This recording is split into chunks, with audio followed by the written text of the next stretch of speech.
again, everybody, and welcome to another Revolutionary Thought. Now, I was thinking this week, considering the fact that we got an election coming up, and it's being blown down our faces already with the commercials that are on television, and a lot of things that you see in passing in your favorite news station every single time you turn the channel on.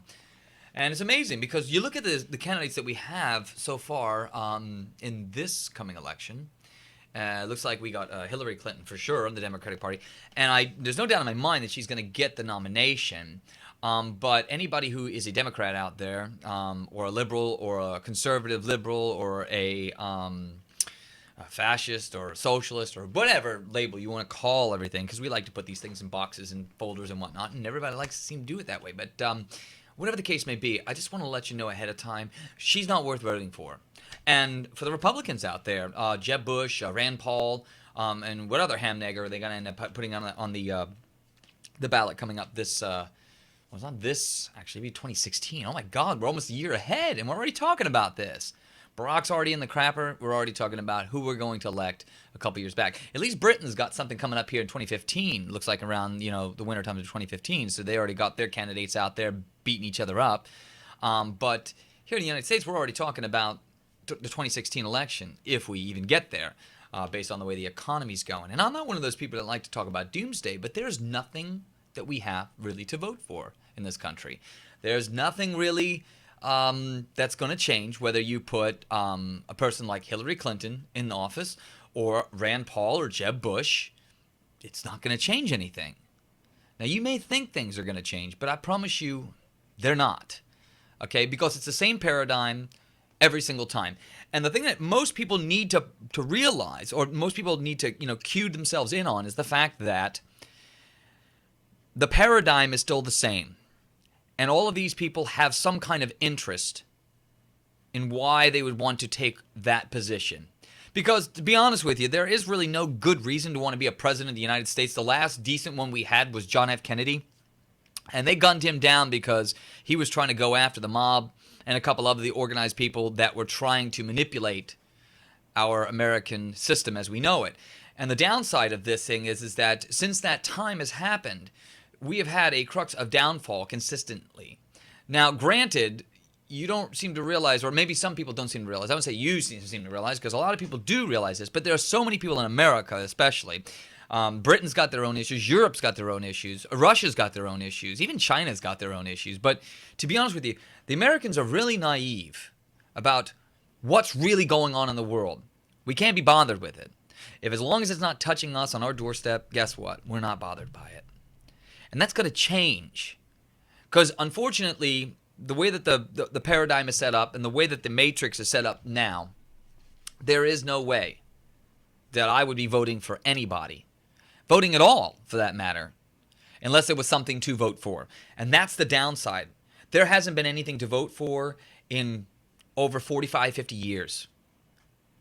And if you think there has been something to vote for, and I'm not talking about laws and all of these other little things, I want to get marijuana, I'm not talking about that kind of stuff. I'm talking about somebody who we're going to put into office, who's going to represent you as an individual for your state or your country, and going to do it in a way that actually represents the benefit of all humanity and benefits the fact that we are supposed to be the peacekeepers in the world. Yet, business as usual continues to keep going on around the world. Now, if you don't know what I'm talking about, conflict. We go all the way back to the beginning of the century to where we are now. There's always somebody we're blowing up or some other country that we're invading. And the problem with it is we're saying it's for security, for national security. When you hear those two buzzwords, security, safety, liberty, all that kind of stuff, you should know that that's bullshit. Plain and simple, that's just bullshit. And if you haven't figured out the bullshit is getting so thick now that it's coming up to your eyes and you're only smelling it, well, I don't know what to do for you, because it's been in a cesspool for a long, long time, and it's not getting really any better. I don't seem to think that anything the media is saying is changing anything. And they're all corrupt to begin with anyway, because they're all in bed with the big businesses who are doing all of this stuff around the world. Don't think for 1 minute they're doing it for your interest. They're not. They're doing it to make sure that they keep all of the power and the wealth, and that the people at the bottom just continue showing up at their jobs And the people that keep showing up their jobs keep doing that because they don't want to be the poor people on the street. So the system is set up for a particular reason, on purpose. But it's up to us. There's got to be a huge revolution in this country. And if you haven't seen the Icelandic revolution that went on in their country when their bankers decided to try to export and bankrupt the country itself, the people threw those SOBs out of the country, okay, or threw them out of power, I should say. And now, just as recently, I think in the last year or so, they're indicted and are going to jail for trying to steal and put the Icelandic people in a bad situation. They created crimes of fraud. And guess what? The people of the country stood up. Now, you didn't hear about that. A lot of people didn't hear about that on American news and British news and maybe even European news, because they don't want any rise-ups in this country. They can't have that. They can't have people taking away or taking back what is gratefully theirs. And unfortunately, if you're expecting the politicians to do it, forget it. You're just wasting your time. You're wasting your breath. You're wasting your vote. It's absolutely ludicrous. It's so mundane.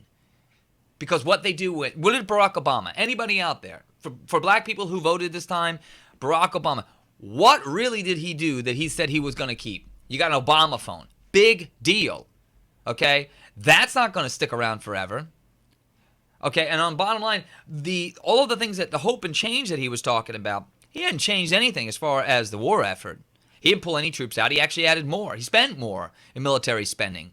He spent more than any president in the history of presidents. Deficits larger than it ever has been. And it's going on the backs of the American people. Remember the bankers that got bailed out? We talk about that as if that was supposed to be designed for our benefit. Didn't benefit any of us. I ended up having a short sale on my house.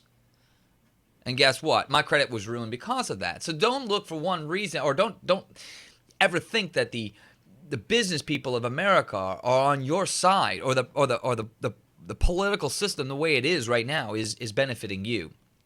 Because it hasn't served us for a long, long time.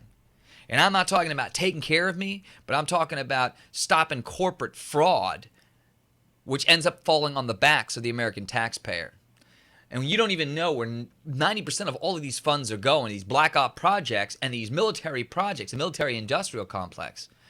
And if you never heard of the military industrial complex, you need to look it up. Eisenhower warned everybody about the military industrial complex, and the last person to try to do anything about that was Kennedy, and he got shot.